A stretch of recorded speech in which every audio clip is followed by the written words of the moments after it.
It's funny. Sometimes the biggest stories, they come in these smallest packages. We usually learn about history through like huge timelines and epic battles, right? But what if I told you we could unpack a global conflict, a whole technological revolution, and a super personal story, all from just one single folded piece of paper? All right, let's get into it.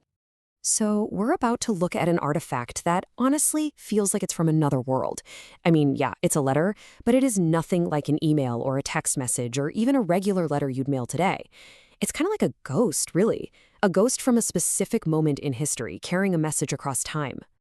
Okay, so take a good look at this. This right here is a complete piece of mail from World War II. And right away, you can see how strange it is, right? The format is so unusual. The message and the envelope, they're all one thing. And look at the official stamps, the kind of uniform handwriting. This wasn't just some casual note somebody dashed off. Nope, this was one small part of a massive, highly coordinated system, a system built for a world at war. All right, so to really get this letter, we've got to decode the actual object itself. I'm talking about the way it was made, all the little markings on it, even the name they gave it. Every single part tells a story about what was important back then, about the challenges they were facing. Okay, now zero in on the bottom there. See that branding? V-mail. And that V, well, you can probably guess, it stands for victory. So this was never just a postal service. No way. It was a tool for morale.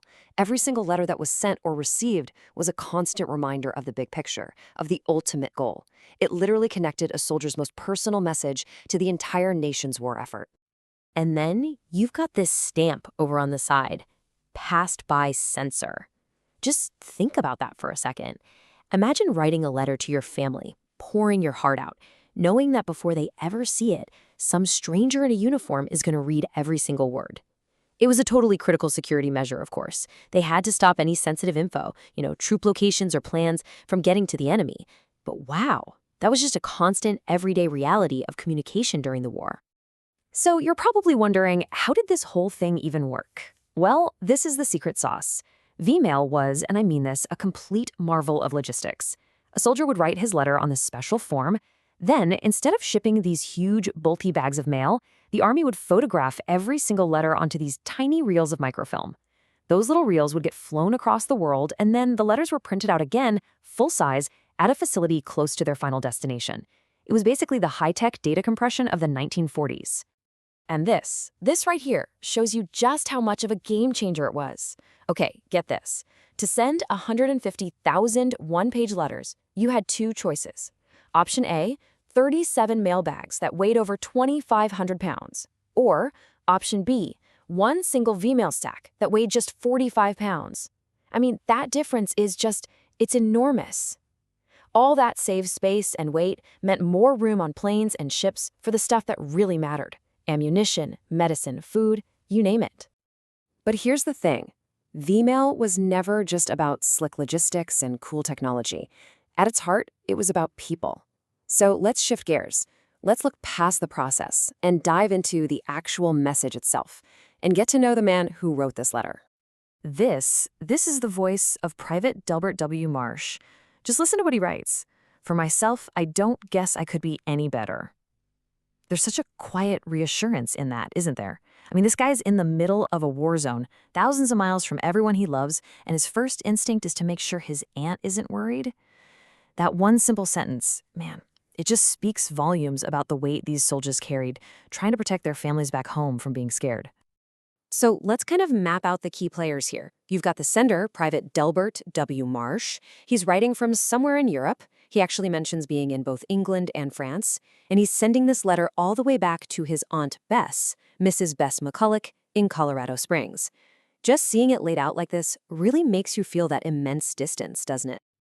And when you start looking closer, this letter becomes so much more than just a personal note.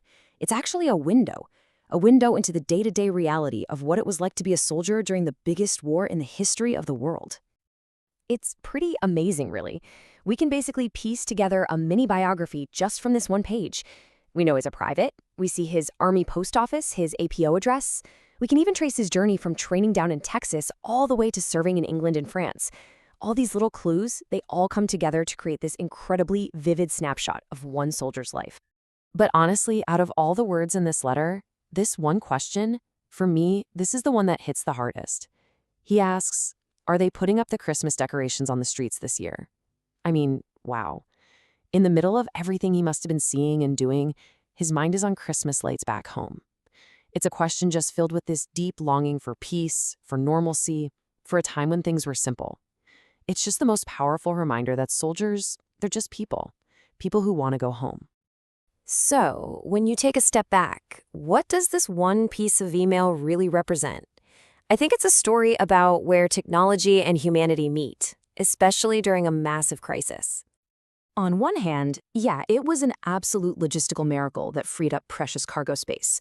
But it was also so much more than that. For millions of people just like Delbert and his Aunt Bess, V-mail was a bridge. It was this real, tangible thing you could hold in your hands that connected people across oceans. It carried love and reassurance and hope, all in one tiny, incredibly lightweight package. You know, this letter was just found, by chance. A forgotten piece of history just tucked away. And it really makes you wonder, doesn't it? What kind of old letters or photos or just things are sitting in your family's attic or basement right now? What piece of your history is just waiting to be rediscovered?